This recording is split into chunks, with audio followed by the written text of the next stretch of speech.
Remember Rust Legacy? I recently had a memory pop into my head of a conversation I had with my brother and mom just over 10 years ago. This conversation was about if I was allowed to play this new computer game called Rust. While my mom asked how much it would cost her, my brother told me about how he looked it up and the game had zombies in it. I was horribly afraid of zombies, but it was fine considering that the same month I ended up swapping them out for cuddly red bears and wolves. Anyway, this memory got me thinking about Rust's initial release and the time I had with it. 10 years ago, I first downloaded Steam on my crappy laptop. I then went on to install ransomware on it when attempting to download a Minecraft mod. Thanks for the help with that one, Geek Squad.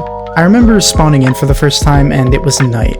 Rust Legacy had a strange vibe to it, something I can't explain, or maybe I can explain it and it's just the misty haze of nostalgia making me think this way. Either way, the game was trippy. This was like a year after they had released into early access and things were bare bones in an almost creepy way. I can't quite remember if there was music, but looking back on images, it makes me imagine it being pretty quiet. After I spawned in, I walked up to a dude carrying a torch and we got to yapping. In chat, of course, and this point in the timeline I hadn't yet purchased my $12 Walmart mic. This was the first guy I met within minutes of playing my first PC game and we decided to team up.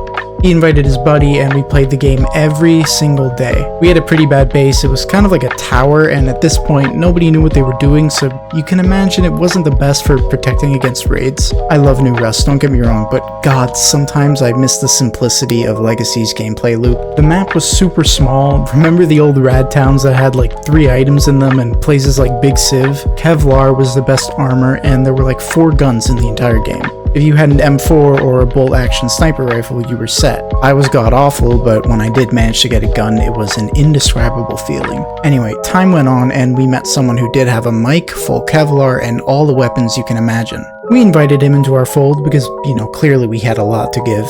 Now this man saved us, until he didn't. One day I logged in and all of our stuff was raided. Now I'm not gonna point fingers at our supposed 4th team member here, but it's a little suspicious how this all happened after we gave him access to our home. Whatever, stuff happens. Now to my knowledge, me and my new friends never spoke or played again after this. I don't know why, maybe I was too young to realize that I could message people on Steam, but it is what it is. I'm pretty sure that to this day I still have these guys added on Steam, but I have no clue who they are because of Steam's user changes being lost to time.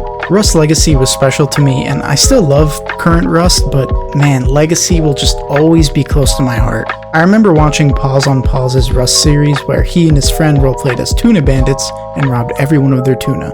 I stayed home from school one day because I was sick and just spent the entire day watching it. I'm not sure why I remember that initial memory of my brother, mom, and I talking about Rust so vividly, but it's a comforting one to think back on. Back then, my biggest worry in life was if a game had zombies in it. Alright, bye-bye.